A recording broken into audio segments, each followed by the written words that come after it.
On a parlé beaucoup de signalétique. Ouais. Pour ceux à la maison qui ne savent pas c'est quoi, Ah, ça c'est serait une bonne quoi dans le fond? question. Je suis toujours intéressé, toujours curieux à chaque endroit où je vais, comment que les choses sont faites. As-tu une signalétique préférée à faire ou à voir? C'est pas quelque chose que je déteste, mais je trouve ça plate quand les gens ils me demandent concrètement c'est quoi la signalétique. Puis je dis, Ouais. tu sais, c'est comme les Plein de enseignes de toilettes, là.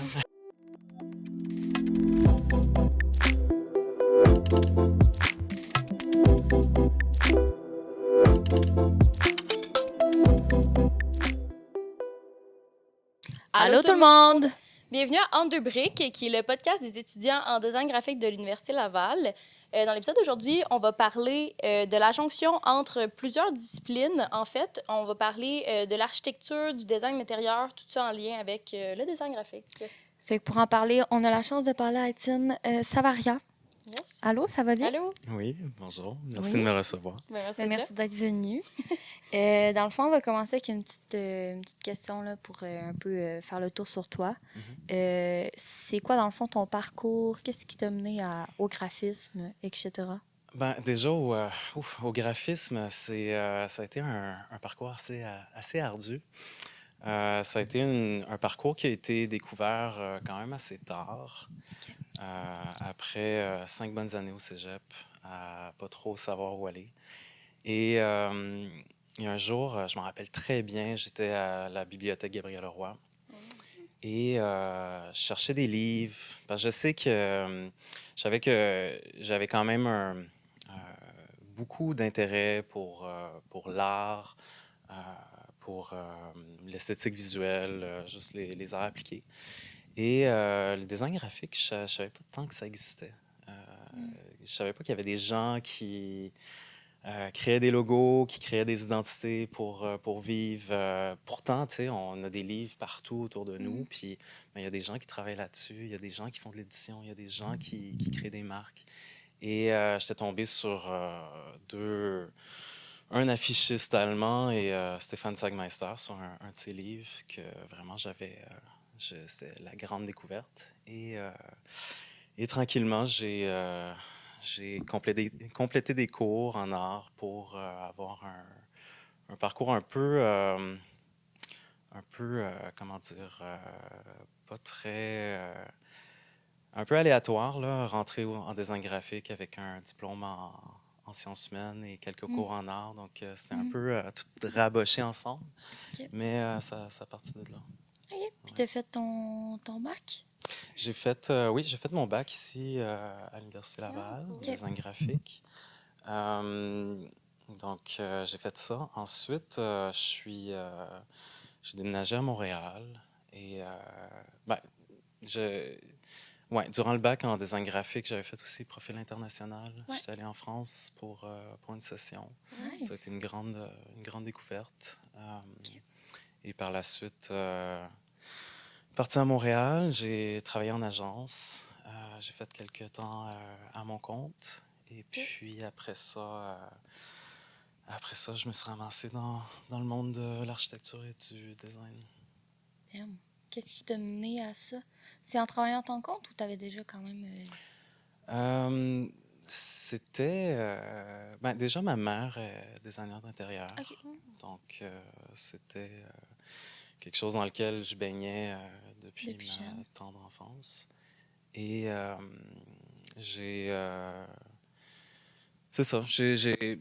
Il y a ça. Il y a aussi... je pense que j'avais beaucoup d'intérêt pour l'architecture avant. Avant de... Justement, je parlais de mon parcours au cégep, là, avant de me diriger vers le design graphique. Je voulais compléter des cours pour aller en architecture. Et ça a été comment dire, complexe à avoir des cours, faire des cours en chimie, faire des cours en physique. C'était pas vraiment ma tasse de thé. Alors, bref, donc ça, c'était quelque chose je sais que ça m'intéressait depuis longtemps. Ouais. Et après, j'avais mon parcours en agence, j'avais trouvé ça intéressant, mais il y avait quand même toute la partie de la pub qui m'attirait plus ou moins. Et j'aimais beaucoup le design graphique pur, papier, imprimé, l'édition, mais je cherchais quand même à voir comment l'appliquer sur d'autres supports ou à d'autres échelles. Et puis, durant mon parcours, je me suis beaucoup intéressé à la calligraphie, beaucoup tout l'univers typographique aussi. Puis pour comprendre l'univers typographique, je me suis vraiment intéressé à la calligraphie pour essayer de comprendre comment que la lettre, elle se conçoit, c'est quoi l'origine de la lettre. Et ça, c'est même une recherche que j'avais que j'avais commencé au bac en design graphique et qui s'est poursuivie quelques années plus tard, là, après mon premier travail, après mon premier emploi. Et puis, c'est ça, je me suis ramassé à prendre des cours de calligraphie. Et à travers ça, ben, un ancien collègue qui m'avait invité à ces cours de calligraphie-là en faisait avec deux de ses amis. Et puis, deux de ces amis-là avaient déjà commencé avaient fondé une sorte de collectif artistique qui s'appelait Garbage Beauty. Et donc, il s'agissait d'écrire, de calligraphier sur des poubelles, des morceaux de meubles, du mobilier qui étaient laissés dans la rue à l'extérieur. Donc, on se promenait avec des marqueurs. Ben, ils m'ont invité à venir faire partie de cette collectivité-là. On était 4 à se promener puis à faire de la calligraphie sur des poubelles. Et tout ça aussi, ça m'a comme, pas poussé, mais fait découvrir, justement, quand je parlais d'une autre échelle, de travailler sur une autre échelle, travailler dans le tridimensionnel, travailler dans un lieu et travailler des messages qui pouvaient être, tu sais, faire parler des objets et de créer une sorte d'interaction avec l'environnement. Puis je pense que tout ça, ça m'a comme pas nécessairement convaincu, mais ça m'a dirigé déjà dans ce monde-là du design d'intérieur et de l'architecture. Et ouais, c'était comme un choix logique pour la suite. Oui, très naturellement. Ouais. Puis mettons, en ce moment, concrètement, ça ressemble à quoi un peu tes mandats, puis qu'est-ce que tu fais dans ton day-to-day?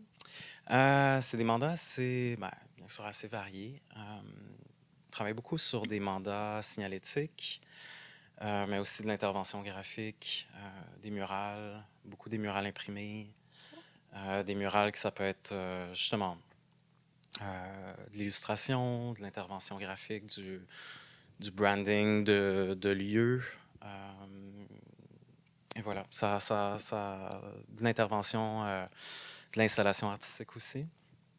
Il y a tout ça, mais quand même, ce qui est intéressant dans ce monde-là, c'est que il y a quand même une ouverture vers du design d'expo, du design vraiment de l'installation publique. Donc ça, c'est tout un monde dans lequel je baigne sans nécessairement toucher à tous ces aspects-là du métier. Mais moi, clairement, c'est vraiment de la signalétique et de l'intervention graphique murale. OK. Ouais. Puis là, dans le fond, pour mettre en contexte, tu travailles dans une entreprise? Je travaille avec depuis près de 10 ans. C'est ça. Donc après, même durant ce périple-là de Garbage Beauty, je travaille aussi à mon compte. Et il y a un moment que j'ai commencé à travailler dans une agence qui faisait beaucoup de branding pour des tours résidentiels. OK. Et à travers ça, j'ai commencé à travailler avec des plans de vente, puis faire des brochures. OK. Et par la suite, là, je me suis vraiment dirigé vers une firme d'architecture, OK. une très grosse firme. Et quelques années plus tard, je me suis dirigé vers chez Lemay Michaud, où je travaille depuis près de 10 ans maintenant. Là où j'ai vraiment autant découvert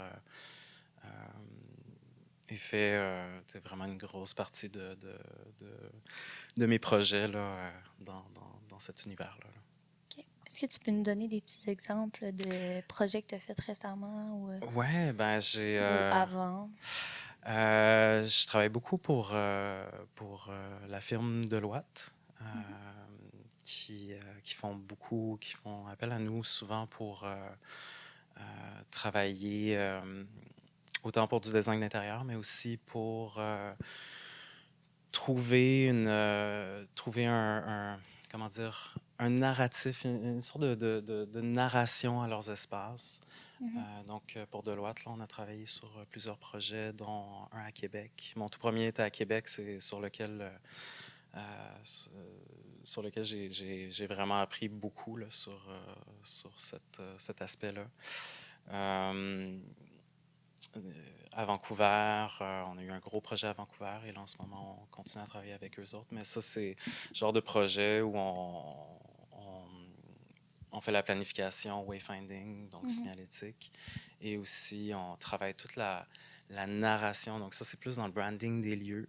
Essayer ça pas nécessairement, oui, on essaie d'appliquer leurs valeurs de leur marque, mais c'est pas une question d'intégrer leur brand dans l'espace. C'est vraiment de trouver un brand pour leur espace. C'est quoi l'expérience de l'usager quand il va rentrer là? C'est quoi le périple? Vraiment, il le voit comme un périple. Puis quand c'est un projet qui est sur plusieurs étages, comme Neuf, par exemple, à Vancouver, mais vraiment, il y a une histoire qui se construit entre euh, entre le 17e étage et le 25e. Donc, c'est un projet en tant que tel. Sinon, ben, projet, travailler beaucoup avec les hôtels Germain, donc des projets d'hôtellerie, faire de la signalétique, vraiment un exemple concret, là, le Germain Montréal, où il y avait un travail qui était fait autour de l'Expo 67. Donc, vraiment essayer de construire un design d'intérieur. C'est vraiment un projet, en fait, presque 360, où c'est l'architecture, le design d'intérieur et le design graphique qui entrent en jeu, où le design graphique va vraiment communiquer, va faire encore plus parler ou va accentuer le concept du design d'intérieur. Donc, dans ce cas-là, c'était justement Circan 67, ce qui se passait, le design dans ces années-là, et de le faire ressortir par la forme des panneaux, par le travail typographique, par le choix de police de caractère. Donc, ça, c'est quelques exemples, de petits exemples pour en nommer quelques-uns. Là. OK.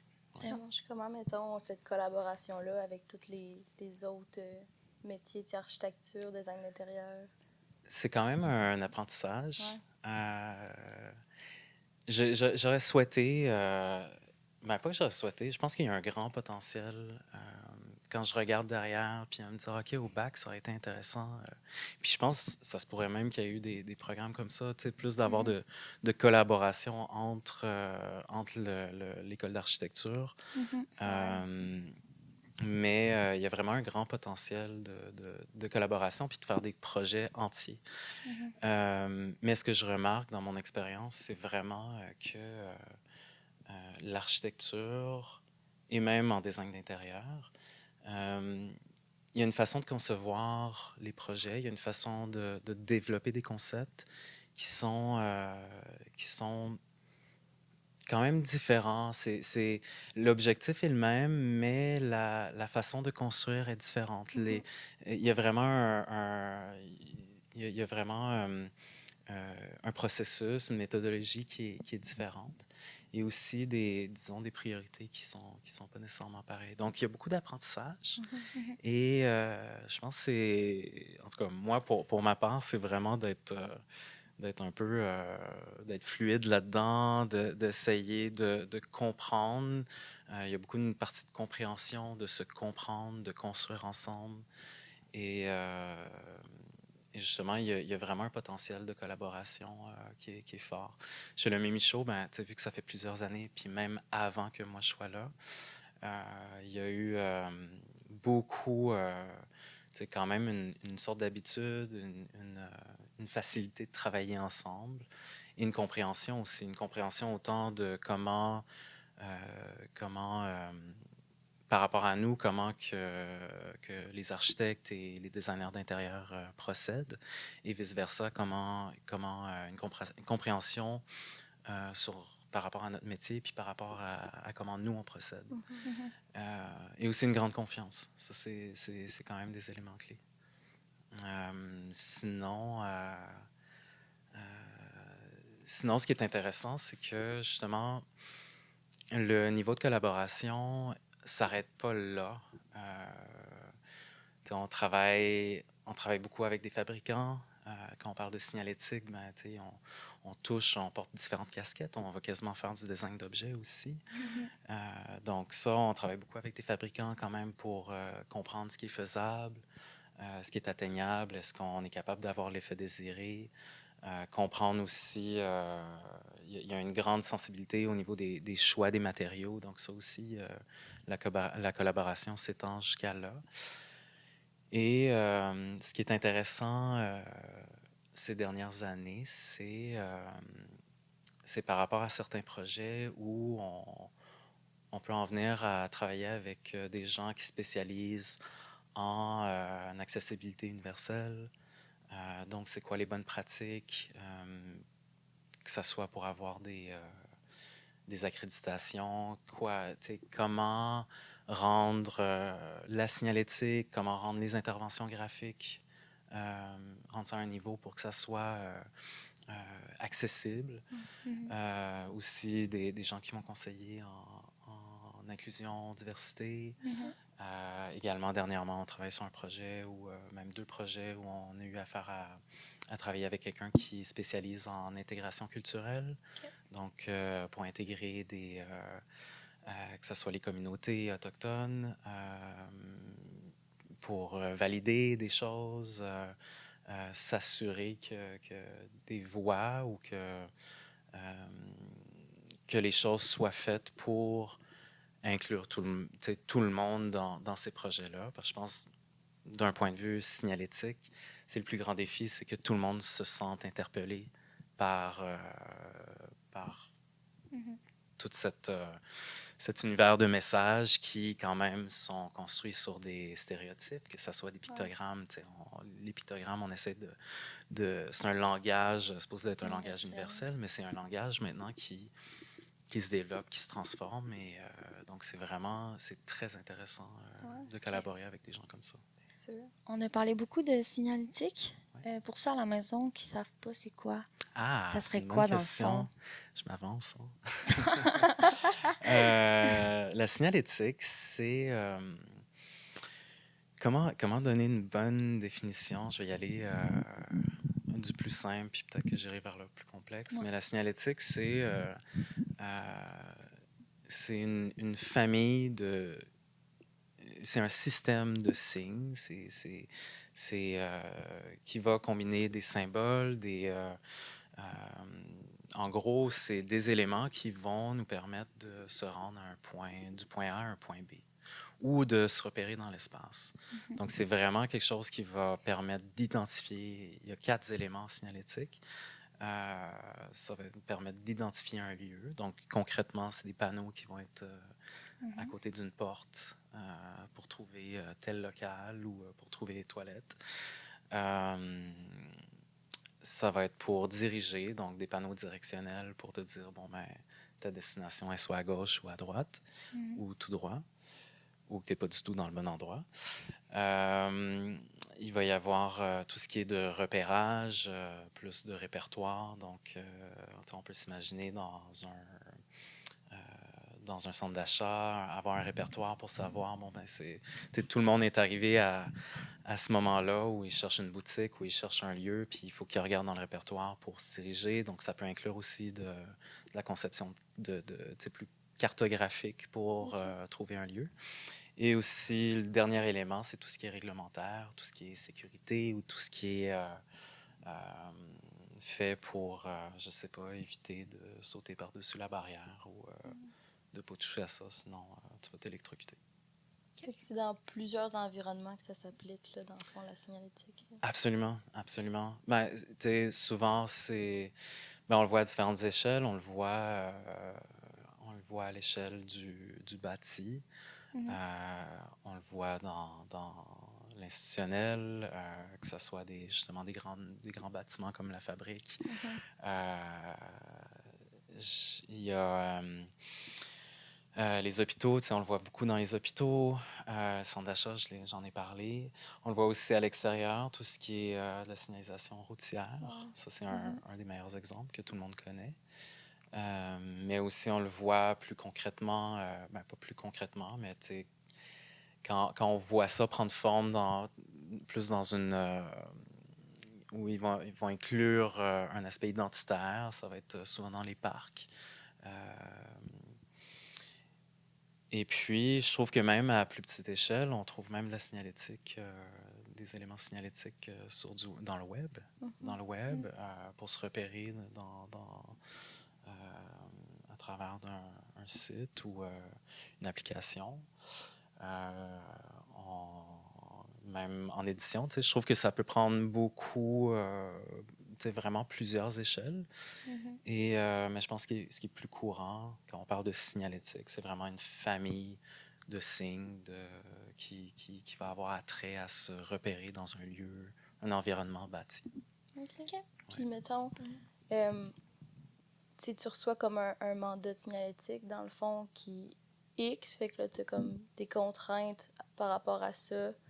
Puis après ça, vous créez comme les panneaux, tout ça, pour guider. Comment ça fonctionne, dans le fond, le processus de création de la signalétique? Ça dépend. Tu sais, des fois, on est vraiment laissé à nous-mêmes. Tu sais, on nous présente un lieu. C'est un lieu qui est soit déjà construit, c'est un lieu qui est en construction, qui est juste sur plan, qu'on doit s'imaginer. Et parfois, on a des contraintes, parfois, on en a moins, on en découvre en cours de route. Mhm. Parfois, c'est tout énuméré au départ. Donc, il y a plusieurs aspects. Je dirais, la première étape, c'est vraiment de connaître l'usager qui va vivre cette expérience-là, de rentrer dans un lieu.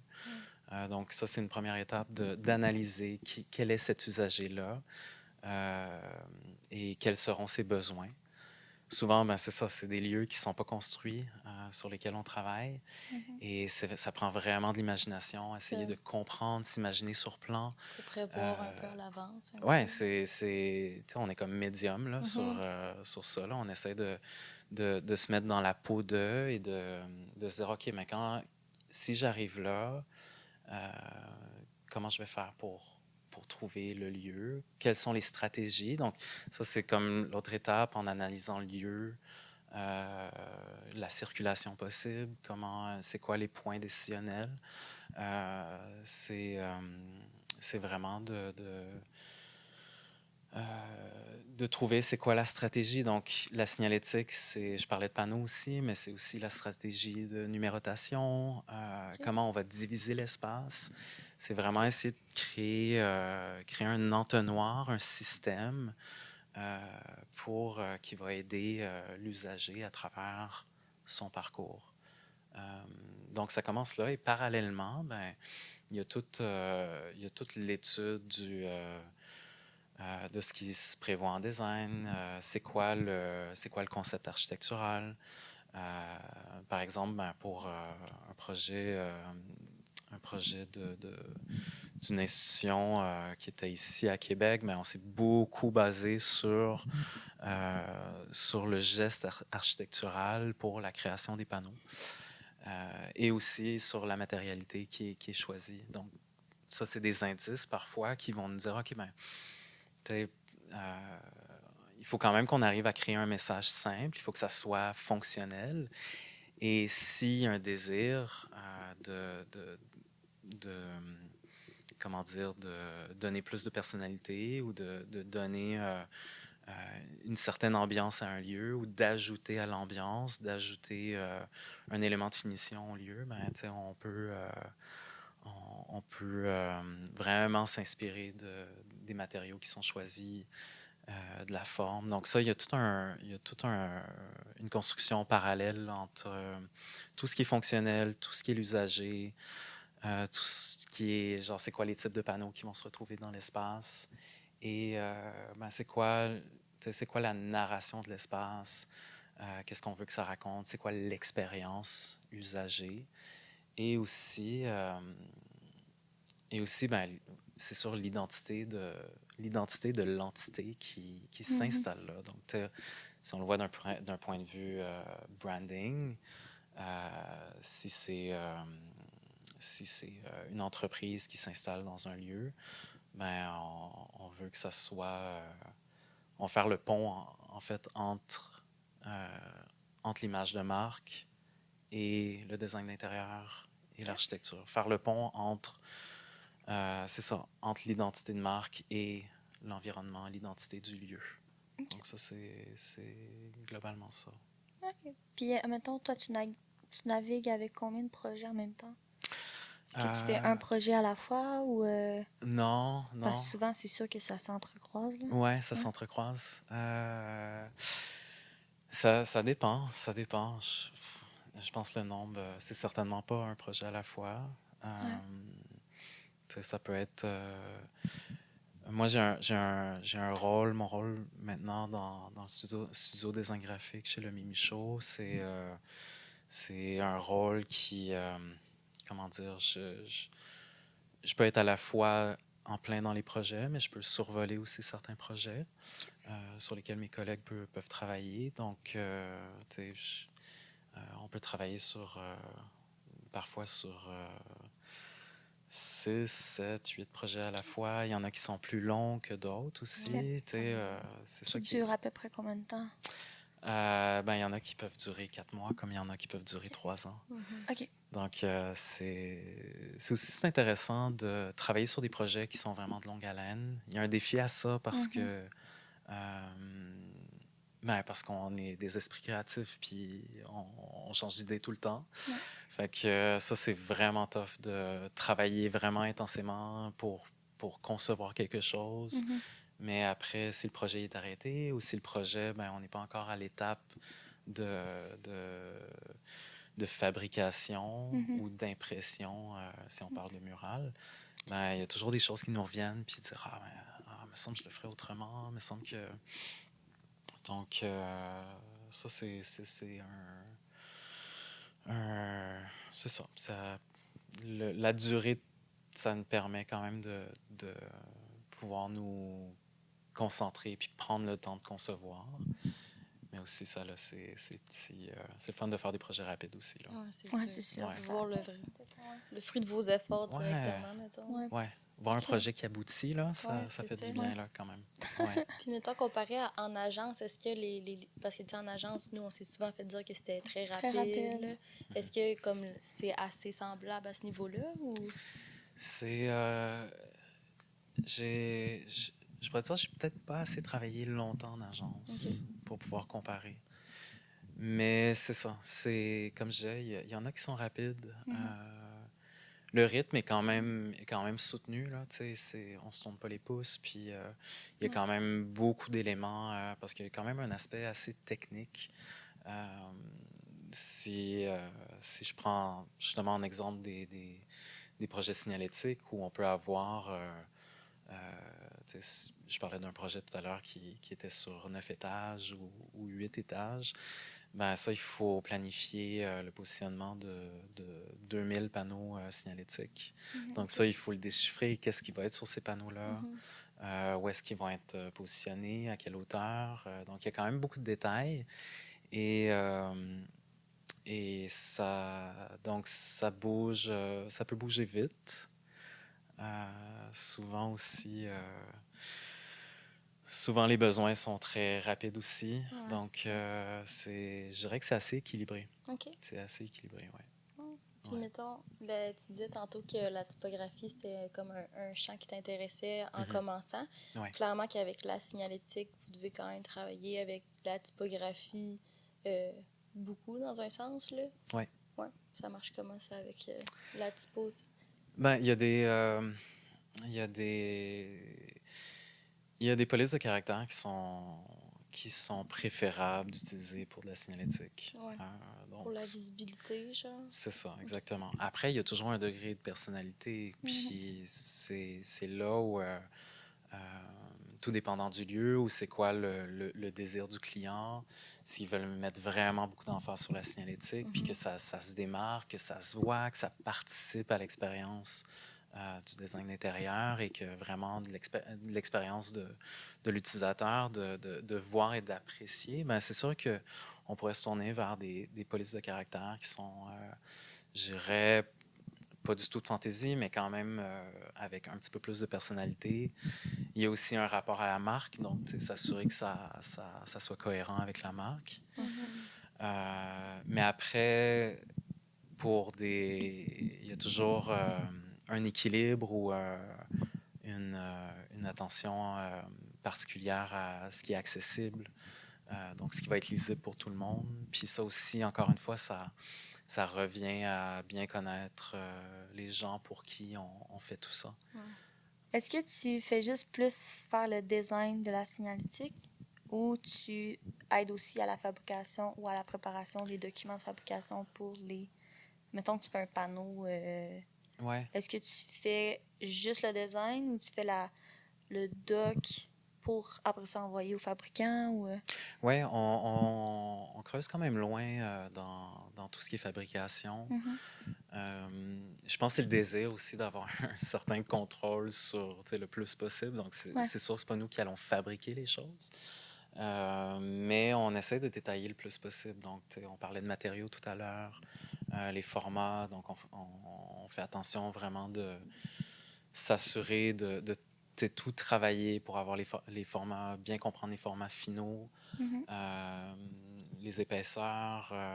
Donc oui, on rentre quand même assez loin dans les dessins, disons les dessins d'intention, de design. Donc le type de résultat qu'on veut arriver à avoir, qu'on veut atteindre. Et puis aussi, ben,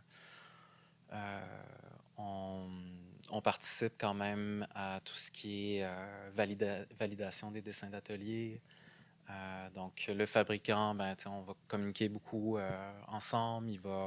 On demande à ce qu'on se fasse envoyer des échantillons, des dessins d'atelier pour voir s'ils ont bien compris, s'ils vont le construire de la façon qu'on l'a prévu. Sinon, ben, pourquoi? Puis essayer de comprendre, OK, ben, par rapport aux contraintes physiques, ben, comment est-ce qu'on peut trouver une solution pour atteindre le plus possible le résultat qu'on voulait avoir au départ. Aussi, ben, on peut on va faire souvent des prototypes là, quand même pour valider ces dessins-là, puis valider ces pièces-là.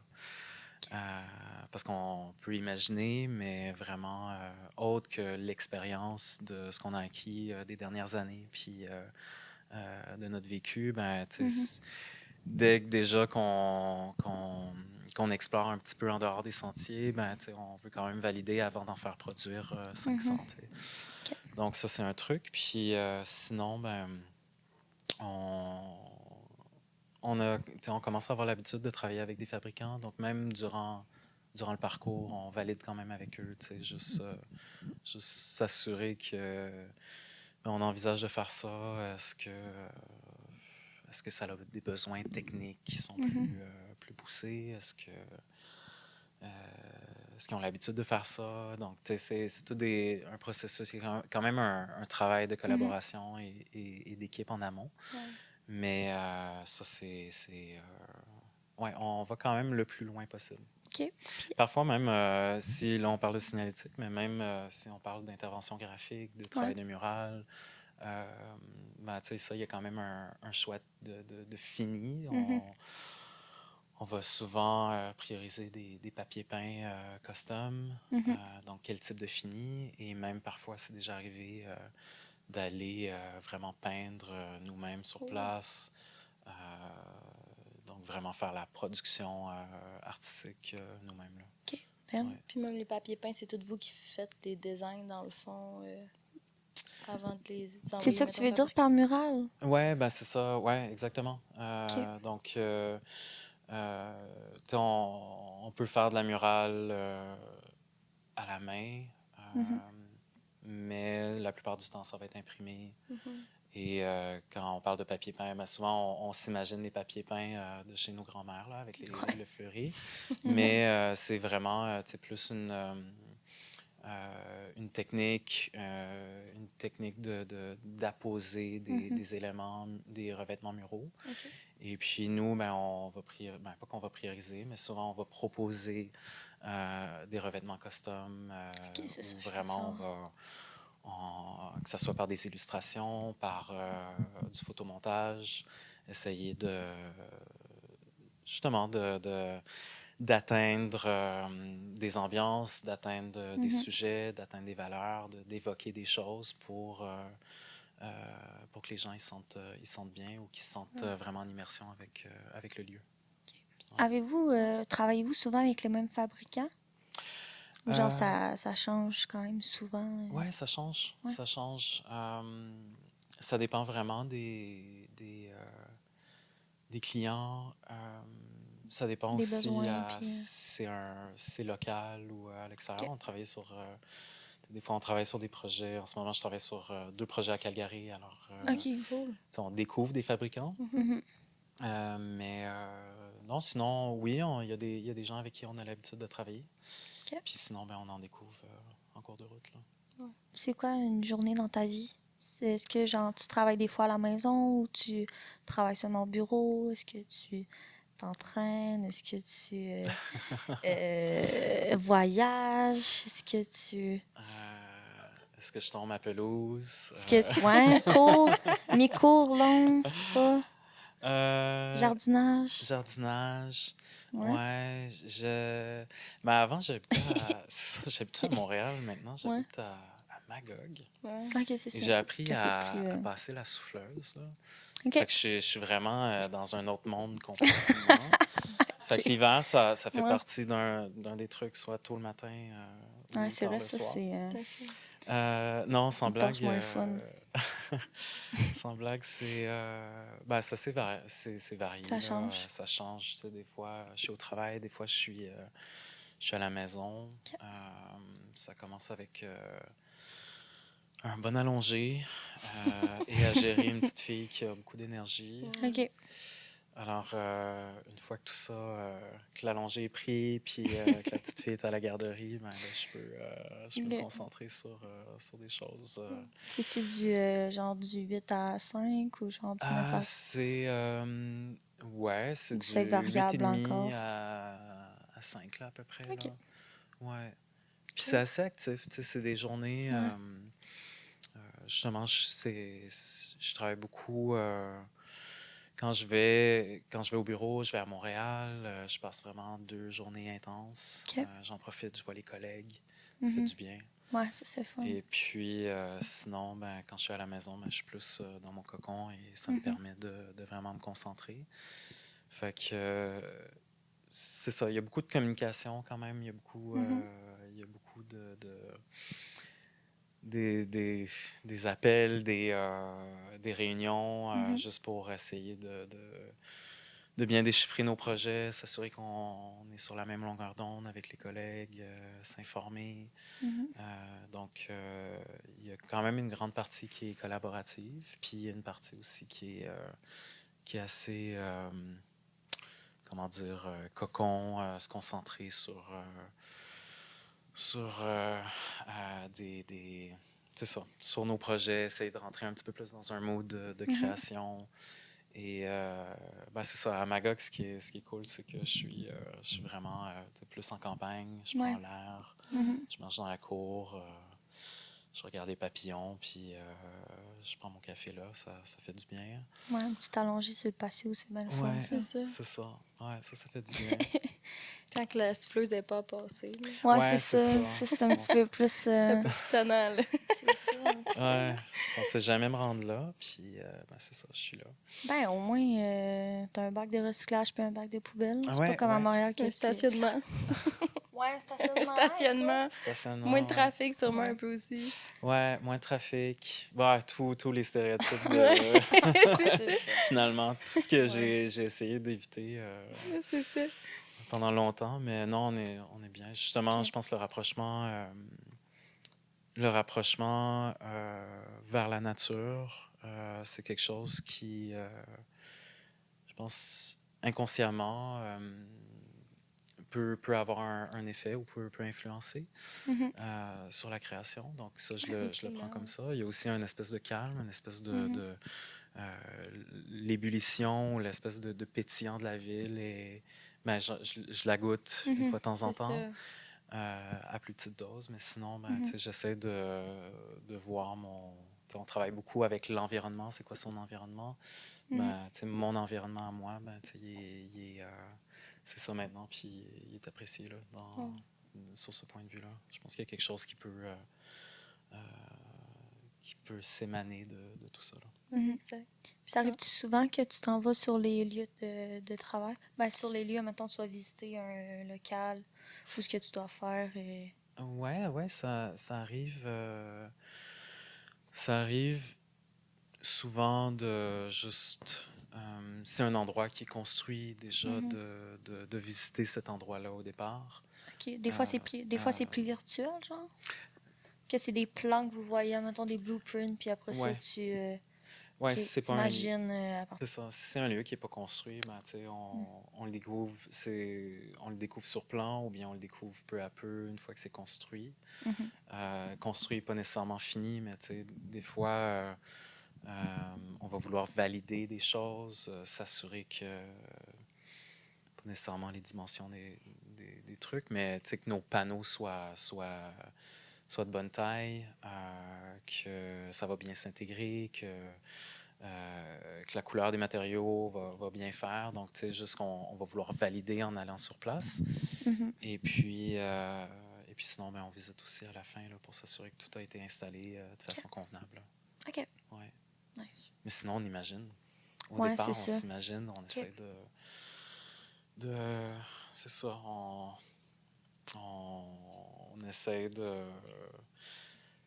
Ce qui est bien de travailler avec des architectes et designers, euh, c'est qu'on va voir des rendus 3D, fait que OK, ça ouais. nous aide aussi quand même à se projeter puis Synergie, à puis... comprendre l'espace. OK. Mais ouais, sinon, on essaye d'imaginer le plus possible. OK. Ouais. Ben moi, j'avais une question. Mhm. Parce que tantôt, tu parlais que comme, tu sais, l'environnement, c'était plus faire ressentir comme une ambiance aux usagers, justement, puis moins comme montrer la brand de l'espace. Mhm. Ça, comment vous faites pour créer une ambiance, mais qui correspond quand même au brand dans un sens, tu sais? Ouais, c'est une bonne question, là, parce que c'est toujours l'équilibre entre, c'est ça, entre l'espace, qu'est-ce qu'on veut dégager du lieu. Euh, il y a quelque chose qu'il faut tenir compte, c'est la pérennité des choses. C'est quoi la pérennité d'un endroit, euh, d'un environnement de bureau ou je sais pas, d'un restaurant? C'est quoi la durabilité de ce lieu-là Mhm. versus la pérennité d'une identité visuelle, d'une image de marque? Donc ça, il faut bien sûr prendre ça en compte. Et puis, bon, ben, tu sais, on travaille beaucoup sur des espaces bureaux, euh, sur du corporatif. Ben, tu sais, c'est les employés de ce brand-là qui vont travailler là. Donc, tu sais, de les bombarder avec leur image de marque, c'est peut-être pas tout le temps intéressant. Là. Non, Ça peut c'est être Mhm. ça. un peu redondant. Et puis, donc, l'idée, c'est d'essayer de trouver un juste équilibre entre quelque chose je sais pas, évoquer beaucoup de personnalité ou qui va évoquer le brand, mais sans le mettre dans la face là, tout Ouais. le temps. Mhm. Fait que ça, c'est quand même un défi, là, essayer de faire parler l'espace plus Mhm. que, pas nécessairement plus que le brand, mais trouver des façons peut-être plus, moins explicites d'intégrer le brand, que ce soit par la couleur, Ouais. par des formes, des rappels de formes, mais sans placarder d'un logo, placarder. C'est juste d'aller voir un petit peu plus loin comment faire parler ce brand-là. Et que ça soit qu'il y ait plusieurs niveaux à ça pour pas que ça soit redondant à tous les jours. Parce que c'est dans un magasin qui est plus, disons, du retail, mais le visiteur, on a envie de l'impressionner, on a envie de le garder, de le captiver, mais si c'est pour être, je sais pas, si je vais d'un exemple d'un brand qui est criard, mais si peut-être qu'on veut, dans un espace de travail, voir quand même une ambiance criarde, mais il y a plein de façons d'y arriver pour faire, disons, donner plus de vêtements à ce brand-là, pour donner plus étendre son univers graphique, là. Je sais pas si c'est clair. Sinon, ben, tu sais, comme par exemple, on a travaillé quand même activement sur un projet qui s'appelle Le Foufou, qui se retrouve à être au Royal Mount à Montréal. OK. Et c'est, ils appellent ça les halles gastronomiques. Et c'est un projet où le design d'intérieur, l'architecture intérieure a commencé en parallèle avec le développement du brand. Et autant que nous, dans l'approche signalétique, parce que c'est un projet qui combinait la signalétique, mais aussi on a proposé des interventions graphiques, une grande murale qui fait le tour d'un cours d'ascenseur, qui est vraiment, c'est immense, là. Je pourrais même pas... je pense que c'était... Non, j'oserais même pas dire quel type de dimension, mais c'était vraiment gros, là. C'était vraiment une grosse pièce. Et bref, le développement du design s'est fait parallèlement au développement de l'identité visuelle. Et il y a un moment où pas qu'il y avait un décalage, mais qu'il y avait des choses qui n'étaient pas nécessairement raccordées entre les deux. Donc, une image de marque très expressive, très dans l'imaginaire, dans la végétation, alors que le design d'intérieur avait quand même une influence bistrot français, quelque chose de très élégant. OK. Végétation aussi, oui, tu sais, biophilie et tout, mais il y avait quand même peut-être un manque à combler pour justement faire le pont entre ces deux univers-là. Et je crois qu'on a réussi quand même On a à... besoin de trouver des similarités, là. Ouais, des similarités, juste des indices, des éléments visuels qui allaient pouvoir raccrocher ça. Donc, on a créé un système signalétique qui amenait beaucoup qui faisait beaucoup de clins d'œil à l'art nouveau. Donc, venait raccrocher au bistrot français et à cet univers-là. C'est aussi, c'est ça, art nouveau, art déco. Et puis, d'un point de vue image de marque, ben, cette murale-là qu'on a faite autour de l'ascenseur, qui est vraiment 4 murs qui forment un 360, c'était vraiment de créer comme on a ramené les arches qu'on retrouve dans le projet, on a ramené de la végétation, on a ramené les couleurs de l'identité et des éléments graphiques, des personnages, des animaux un peu cachés, des choses qui ne sont pas trop explicites à la première vue, mais qu'on allait, au fil du temps, au fil de plusieurs visites, on allait pouvoir s'apercevoir de petits trucs cachés. Là. Donc, je pense que ça, dans cette optique-là, c'était vraiment le désir de créer ce pont-là entre l'identité du lieu et l'image de marque de ce lieu-là. Ouais. Okay. C'est vrai que ça doit être quand même un beau défi, là. Oui, c'est un bon défi. Oui, c'est un bon défi. Ouais. Okay. Ouais. C'est... ouais. Vite de même, t'en penses-tu d'autres, des indices? Sinon, on passe à la prochaine question. C'est pas plus que ça, mais... Pour accorder si l'image... ben, Fasken, par exemple. Fasken, c'est peut-être un bon exemple. Le Mimi Show a gagné beaucoup de prix pour le projet de Fasken, qui est à Québec, qui est juste à côté de la gare du Palais, Ouais. qui est vraiment un projet sublime, qui est dans une sorte de pureté, un code esthétique qui est vraiment très élégant. Mhm. Et ça, c'est un exemple justement d'un projet qui était construit, puis où il fallait que nous, on s'insère là-dedans Mhm. pour ajouter des éléments signalétiques pour quand même se retrouver à travers ça, mais Mhm. aussi identifier les bureaux. Donc ça, je pense que c'est un gros défi là, quand même, à travers un espace qui est assez épuré, qui parle beaucoup par les textures de matériaux, par les revêtements, par cette ouverture-là sur l'extérieur, parce qu'il y a beaucoup de surfaces de verre qui s'ouvrent justement sur le Grand Palais, sur le Vieux-Port.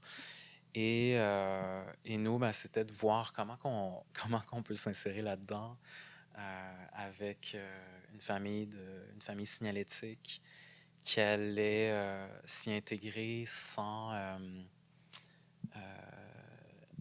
en s'y fusionnant, sans voler la vedette, sans en ressortir, sans prendre trop de place.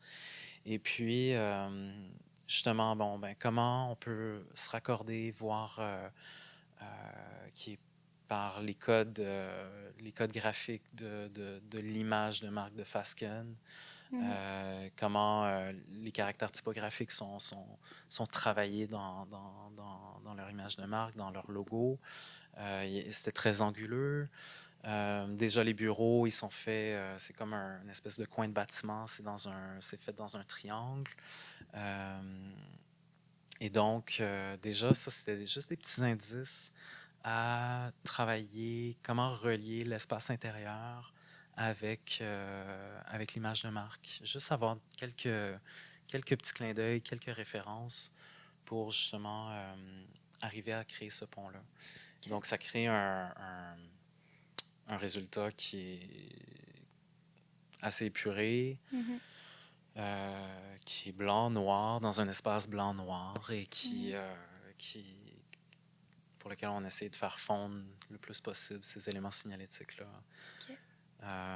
Souvent, on nous a dit, je sais que durant ma formation, même en parlant avec d'autres gens, que la meilleure signalétique, c'est celle qu'on ne voyait pas. Ouais. Ça s'applique effectivement, si c'est celle qu'on ne voit pas parce que Ça se fond bien dans le décor. ça se fond dans le décor. Je trouve que ça s'applique bien quand c'est l'objectif, Mhm. que vraiment on veut que ça se fonde, on veut pas que ça soit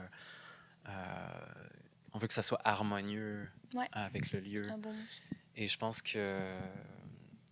peut on peut les voir ces éléments signalétiques là dans un environnement qui soit plus criard, qui soit plus expressif, Mhm. tant qu'ils s'harmonisent encore une fois à ces lieux-là ou qui puissent prendre leur place, mais que ça soit que ça soit approprié pour l'objectif, disons, communicationnel Mhm. de l'expérience, de l'usager et tout ça. Ouais. J'imagine que dans les bâtiments, il doit y avoir des signalétiques qui sont obligatoires, comme sortie d'urgence et tout. Ça, c'est-tu aussi vous qui les faites? C'est dans vos mandats ou whatever? Non, ben ça, on peut avoir... oui, tu sais, on va quand même s'assurer d'avoir d'ajouter les choses qui vont être sécuritaires. Tu sais, sur un aspect plus technique, on veut que... sur les parois vitrées, par exemple, qu'il y ait des interventions, des imprimés ou bien des interventions graphiques sur ces parois vitrées-là pour que les gens puissent les voir, pour pas qu'ils rentrent dedans. Moi, ça m'est déjà arrivé quelques fois là, de rentrer dans... Je sais pas comment... À chaque fois, je me dis comment que les gens ils font pour rentrer dans des portes en verre. Moi, Et je me rends compte que ça m'est déjà arrivé. Moi aussi, souvent. Et puis, bon, on est là pour ça. C'est ça. Voilà. Sinon... T'es trop mis dans la peau d'un usager, là. Ouais, ouais. C'est-à-dire, Ça prend beaucoup d'empathie. Essayer de se mettre dans la peau de la personne. Puis moi, je me rappelle, là, la première fois que je suis venu à la fabrique, tu stresses, là, au départ. Tu cherches tout ce que tu veux pas, c'est avoir de l'air perdu. Mhm. Ouais. La première fois que tu vas à un endroit, tu veux pas avoir de l'air perdu. Mhm. Puis je pense que moi, ça m'aide de pas avoir un bon sens de l'orientation parce que je suis capable de me mettre dans cette peau-là. Ouais. Et je suis probablement angoissé dans la foule aussi. Fait que si je prends le métro à Montréal, puis je veux Mhm. trouver la bonne sortie, soit que je m'arrange vraiment à l'avance ou bien que j'essaie de lire les panneaux en marchant au même rythme et de comprendre où est-ce que je m'en vais. Et c'est très rare que je vais vouloir faire demi-tour. Ouais. Alors, mais ça, c'est moi, ça, c'est mes Mhm. enjeux. Mais je suis capable de mettre, justement, d'utiliser ça, d'utiliser mes failles, mes faiblesses sur cet aspect-là pour me mettre dans la peau de quelqu'un qui pourra en avoir besoin et de se sentir rassuré. Mais pour revenir sur la sécurité, tu sais, il y a beaucoup de choses qui sont plus prévues par les ingénieurs, tout ce qui est requis pour le code du bâtiment. OK. Mais tu sais, on peut quand même s'assurer que ça soit vraiment rentré dans le détail, mais les extincteurs, de ne pas utiliser les panneaux standards et d'utiliser quand même, de créer quelque chose pour que, encore une fois, ça va rentrer dans cette famille signalétique-là, dans cette harmonie de systèmes de signes qui vont juste être esthétique, là, qu'on peut apprécier, même si c'est une enseigne pour des inspecteurs. Là. OK. Ouais. C'est quoi, je suis curieuse, là. C'est quoi les logiciels que vous utilisez? C'est-tu comme nous autres, les graphismes, ou c'est genre... Comme vous autres. Ouais, suite Adobe. C'est Adobe. OK. Le classique, là. Ouais. Le classique. burger. Ouais, on peut tout faire avec le classique. On peut tout faire avec Illustrator. Mhm. OK. Moi, je travaille, Illustrator, InDesign OK. et Photoshop. Photoshop plus pour travailler les maquettes. OK. Illustrator pour travailler, les maquettes, mais plus travailler l'objet en tant que tel. Après, un peu... après, il y en a beaucoup qui vont travailler aussi avec SketchUp. Il y en a beaucoup qui vont avoir plus un profil aussi de designer d'objets. Donc, ils vont avoir leurs outils pour ça. Mais moi, je travaille vraiment avec ces outils-là. Puis, tu sais, d'autres outils aussi en parallèle. Et ouais, je suis assez classique dans cette approche-là. Travaillez-vous aussi avec des designers de produits pour faire des pièces comme spéciales pour une place? On est chanceux que chez Le Mimichon, les designers vont beaucoup designer les objets, vont beaucoup concevoir, faire travailler du custom. Donc, si on a besoin d'aide, on va quand même, il y a quand même cette pluridisciplinarité-là au sein du bureau, cette aide disponible. Et puis sinon, plus les fabricants qui vont avoir des designers d'objets là, qui vont... Qui, eux, vont les faire pour vous, dans le fond. Oui, c'est ça. Ils vont pouvoir soit nous aider ou c'est ça, amener l'objet conçu, l'objet imaginé dans sa finalité. Là. Okay. Mais quand même, on travaille assez, pas mal dans le détail. Là. Ouais. Les dessins, les spécifications techniques qui sont quand même détaillées.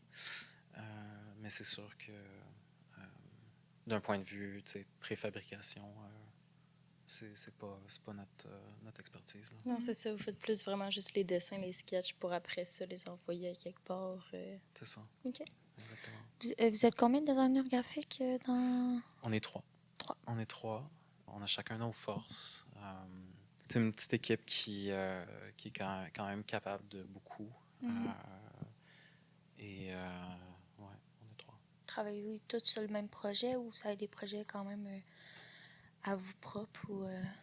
Oui, on travaille sur des projets séparés. Ben, pas séparés, mais on va... comme je disais tantôt, je suis un peu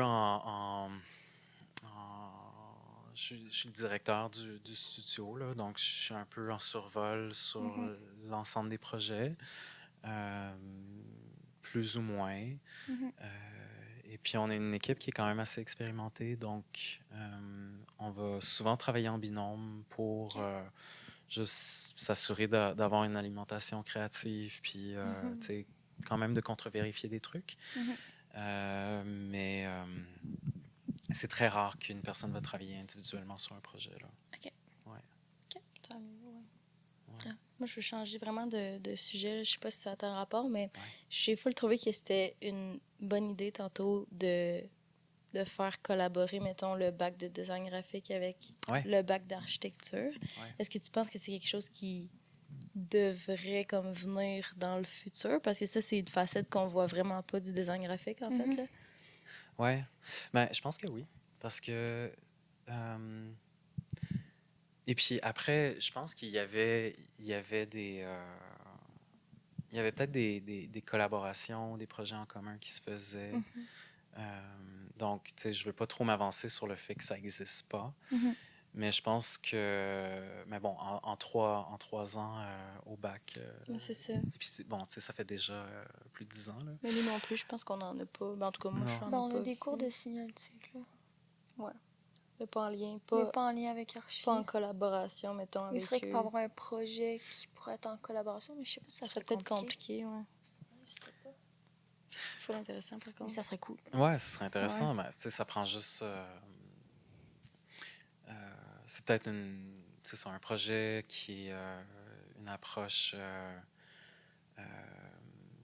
Une approche intégrée. Donc, tu sais, vraiment. Tu sais, projet signalétique, d'avoir un projet qui a un certain concret, qui est travaillé sur plan, qui est. Je pense qu'il y a vraiment. Je trouve que c'est quelque chose qui comment dire, qui est propice à cette collaboration-là entre designer graphique et architecte, et même design d'intérieur. C'est quelque chose qui je pense, qui risque de prendre plus en popularité. Ouais. Je commence à le voir beaucoup plus. Mhm. Je commence à voir plus d'agences qui commencent à travailler dans cet aspect-là, à avoir des collaborations avec des firmes d'architecture. Donc, je pense que c'est quelque chose qui vaudrait le coup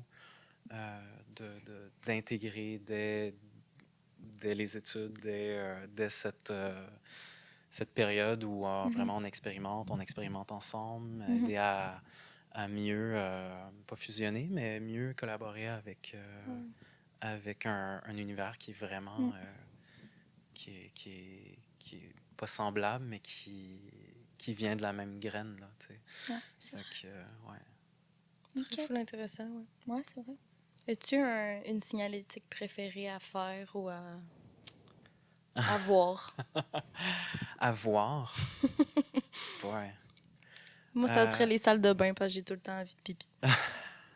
Je suis désolée. Ben, moi, j'utilise encore le terme. Je sais pas si vous avez eu Stéphane Vallée comme prof, mais. Ouais, on l'a Ouais. encore, ouais. Ben, j'aime beaucoup. J'utilise encore son terme de Monsieur et Madame Pipi.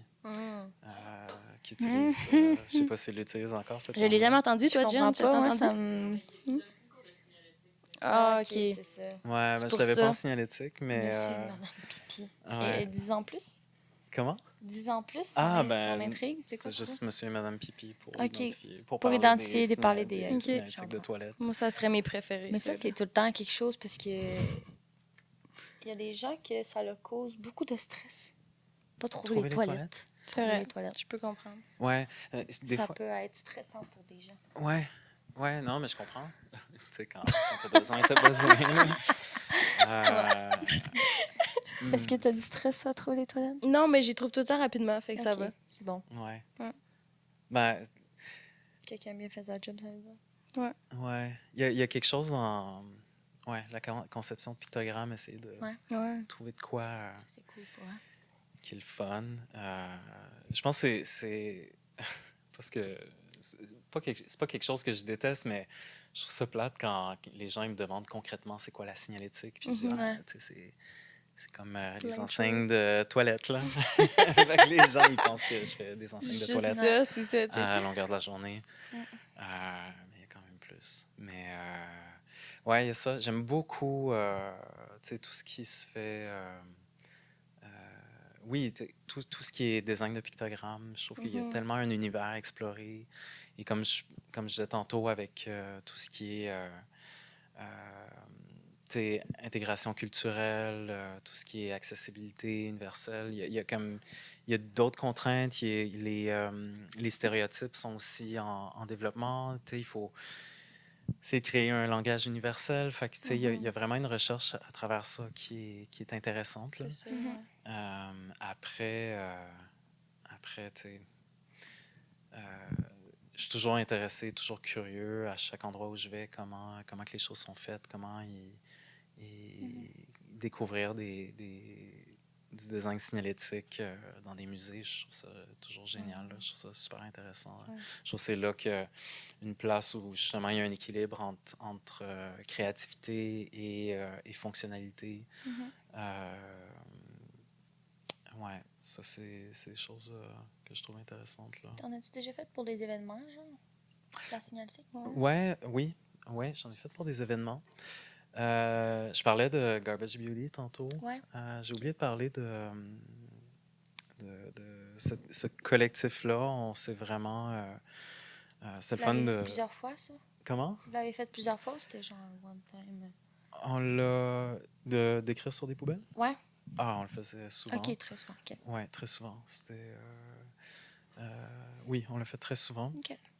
Après, moi, il y a un moment où je me suis moins concentré sur cet aspect-là, Mhm. puis je me suis plus concentré sur un collectif qui s'appelait Les Hommes de Lettres. Donc, on a essayé de créer quelque chose, créer une entité le désir, c'était de se servir de la lettre, vraiment de la lettre, que ça soit calligraphiée, de la lettre du sign paint ou de la construction de lettres, de l'installation artistique pour vraiment que c'était notre médium principal. Et ça, on avait fait beaucoup d'événementiels, on a travaillé beaucoup pour C2 Montréal.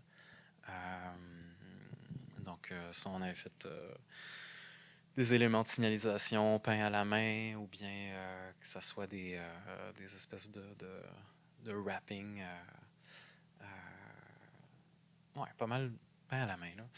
Et puis, beaucoup d'interventions artistiques, mais pour des événements, des murales aussi. On avait collaboré beaucoup avec l'organisme MU pour faire des murales.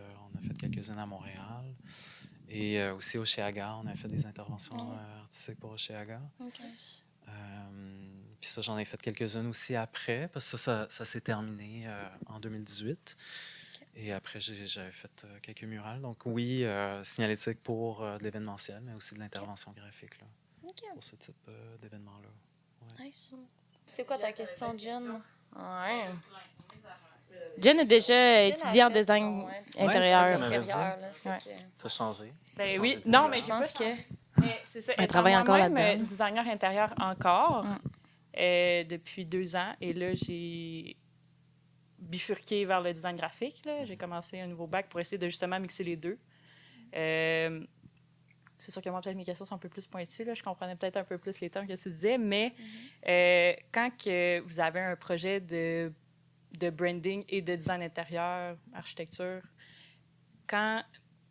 j'imagine, ben le design graphique s'occupe de faire le branding, mais est-ce qu'après ça, dans le design intérieur ou vice-versa, est-ce que vous gardez quand même le droit ou d'avoir un petit impact, un petit point de vue par rapport à ce que l'autre discipline fait, ou vous essayez de respecter chacun vos disciplines? Si je suis claire dans ma question. C'est extrêmement pointu. Non, c'est vraiment une bonne question. Ça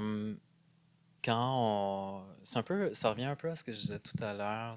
Quand on a l'habitude de travailler avec d'autres expertises ou d'autres corps de métier, à l'occurrence des designers d'intérieur, tu tu sais, on le travaille ensemble, ça. Donc, tu sais, si on travaille une identité visuelle, une image de marque, ben, tu sais, souvent, ça va se faire en amont, ça va se faire en même temps. C'est très rare que ça se fasse. Tu sais, dans le meilleur des mondes, l'image de marque se fait avant, puis après ça, ben, le design d'intérieur, il embarque. Et, et je trouve que c'est intéressant quand ça se fait un peu les deux en même temps.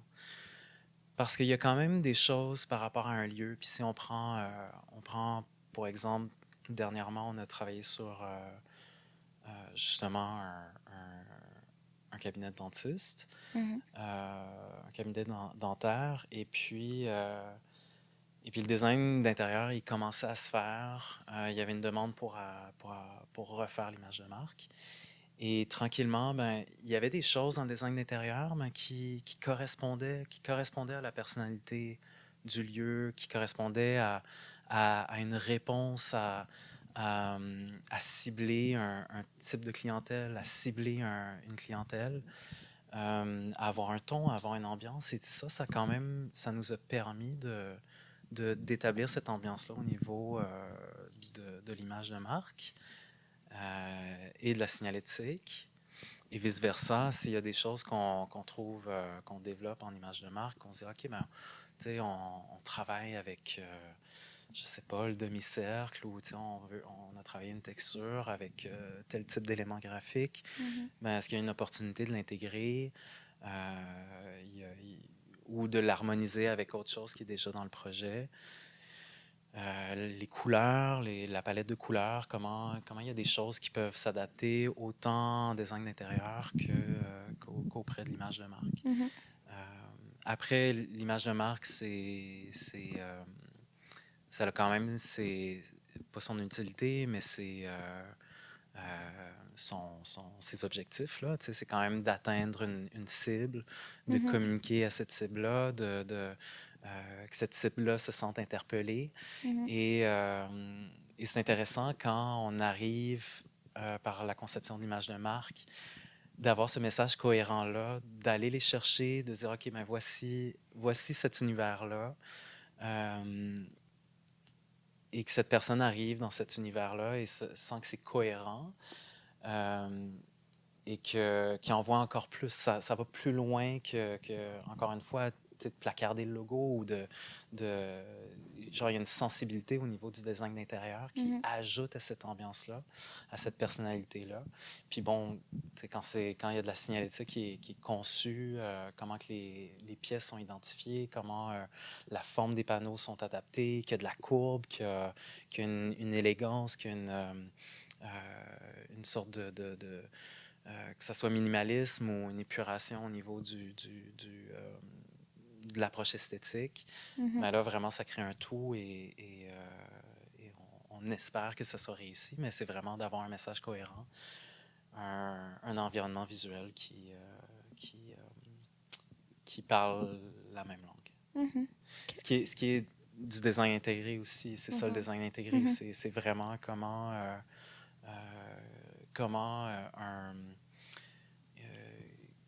autant pour le design d'intérieur, et déjà ça c'est tout dans la mentalité de Lomi Michaud, c'est que dès le départ, c'est une firme qui a plus de 40 ans, dès le départ, ça devait être les premiers à vraiment combiner le design d'intérieur à l'architecture, à vraiment travailler les deux en amont. Donc, c'était pas quelque chose qui se travaillait séparément, où tu as l'architecture, tu rentres et tu es dans un autre univers, ou bien que les choses, ils se construisent de façon vraiment collaborative, vraiment communément. Là. Et puis, donc, c'est pour ça que cette mentalité-là de déjà une approche intégrée, déjà d'intégrer cet autre aspect-là, qui est quasiment un aspect de finition au lieu, ben il y a cette ouverture-là que si on peut arriver et dire, ben, ça pourrait être cool d'intégrer ça, mais il va y avoir une ouverture d'essayer de trouver une solution, de l'intégrer et d'ajouter ça là, au projet. OK. Mettons que un étudiant écoute l'épisode d'aujourd'hui puis veut comme s'en aller dans la voie où est-ce que tu es en ce moment, est-ce que tu aurais un conseil à lui donner? Pas d'une marche à suivre nécessairement, mais des trucs à s'intéresser ou peu importe pour en venir où tu es en ce moment? Oui, absolument. Ben, tu sais, je pense que déjà, l'intérêt ou juste la curiosité, c'est un bon premier pas. Ben, c'est ça. Moi, je me rappelle mes cours de signalétique au bac, qui n'étaient pas explicitement un cours de signalétique, mais c'était quand même, ça établissait les bases, des bases que j'utilise aujourd'hui, mais je me rappelle à l'époque, c'était désastreux. J'avais rien compris. Je pense que c'est déjà de persévérer, mais aussi de s'informer. Il y a quand même beaucoup d'aspects techniques, il y a beaucoup d'aspects créatifs également. Il y a des plateformes qui sont intéressantes, comme il y a la SEGD, donc Society of Experiential Graphic... Society of Experiential Graphic Design. Donc, ça, c'est la SEGD. Donc, c'est vraiment le design graphique expérientiel. Et ça, il y a toute une plateforme. C'est une communauté qui est basée aux États-Unis, mais qui comprend vraiment une communauté assez élargie, là, mondiale, de gens qui performent dans ce milieu-là. Okay. Donc ça, c'est vraiment des ressources qui sont intéressantes parce qu'il va y avoir justement des exemples, parfois des exemples sur des cahiers signalétiques qui sont produits, des projets aussi qui sont quand même souvent assez fous là, à découvrir. Et donc, c'est ça, je pense la curiosité. Moi, il y a eu beaucoup de travail, de recherche autodidacte pour comprendre c'est quoi le processus, la méthodologie, à comment préparer un projet signalétique. Quand on parlait d'intervention graphique, design graphique environnemental, essayer de développer sa capacité de faire des choses à grande échelle, ça aussi. Faire des murales, d'essayer de vraiment comprendre l'échelle plutôt que d'être vraiment à petite échelle. C'est d'ouvrir grand les yeux. Et ben, après, de regarder auprès ou d'approcher des agences qui font ça ou de faire des projets, d'essayer de faire des projets fictif comme ça, de s'imaginer un projet signalétique quand tu n'as pas vraiment d'exemple concret ou de projet sur lequel tu as déjà travaillé, que ce soit au bac, de s'essayer à faire des enseignes, ça peut être une bonne façon déjà là, de mettre le pied. OK. Ouais, dernière question avant qu'on pose notre question signature. Allez, hop. C'est à combien de temps Magog de Québec? Ça, c'est la question signature? Ouais. Non, pas la question signature. C'est 3h15. C'est avant Montréal ou après c'est Montréal? 2 heures. Ah non. C'est près de Sherbrooke. 2h15. Fait que c'est comme un triangle. C'est comme... c'est 2h30 à peu près. Ah, OK, quand même. Ouais. Okay. Ça va être une bonne route tantôt. Ouais, ça va être une bonne route. C'était ma seule question, je me la pose depuis le début. C'est vrai? J'étais comme, Magog, c'est dans quel coin? Magog, il y a des gros moustiques. Là. La dernière fois que je suis allée, je me suis fait tout piquer. Là. Est-ce que c'était là votre chalet de la Sainte... Je t'ai dit, check ça, ça c'était une piqûre. Là. Ben, je l'ai vraiment trop gratté aussi. Okay. Comme... Ça, c'était une grosse piqûre. Hey, je te dis, je me suis fait... Les moustiques se sont régalés. Là. Ah ouais, hein? Ah oui, je te dis, j'étais bourse. Oh, c'est quand t'es revenue puis t'arrêtais pas de ça, j'arrêtais pas de vous montrer mes piqûres. Oh my God, elle avait des sales piqûres, là. Ah, c'était des grosses piqûres. Combien de temps de ça? C'était la semaine passée. Genre 2 semaines, genre? Non, c'était la semaine passée. Il y avait Serge. C'est vrai, il y avait Serge. Montrer tes piqûres. Ah non, c'était dans mon dos. Hey, je levais pas mon chandail. Mais non, je sais. C'était plus en mode. J'étais genre à l'aide, j'avais une grosse piqûre. Ah non, je te dis à Magog, moi, ça m'a terrorisée, là. Est-ce que tu te fais tout le temps piquer? Moi, je mets des enseignes là, devant la maison. Là. Il n'y a pas le droit de Ouais. passer. Interdit aux moustiques. C'est ça. Interdit aux Je prends ma La signature. profession, je l'utilise chez nous. C'est bon, ça. Ouais. Non, ça va, j'ai pas eu. Ouais, Non, j'ai pas non. trop de problèmes. Non, Ok. ça va. Je pense qu'on se parle.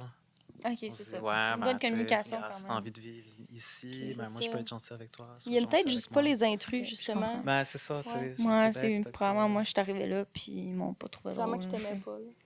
Non. En tout cas, bref, c'est assez, là. Fait que question On rentre dans le vif du signature. sujet. Ouais, on a une question signature qu'on Yes. pose à tous nos invités. Je suis prêt. C'est une question qui fait aussi écho au nom du podcast Entre deux briques. Yes. Fait que dans le fond, c'est quoi la brique qui a été le plus essentielle à la construction de ton parcours? Ouais, il faut que j'en choisisse une. Tu peux en dire quelques-unes. Il n'y en Ah a ouais? jamais seulement une. là. Écoute, je pense que je risque peut-être d'en dire plus qu'une. Mais une, je vais rester dans le thème. Mais je pense, à l'époque, en design graphique, au bac, il y avait la brique imprimée.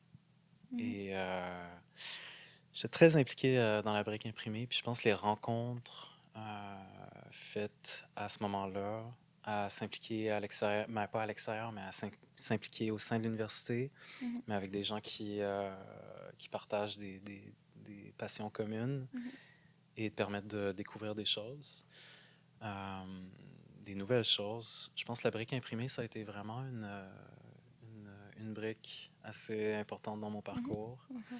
Après, durant mon périple,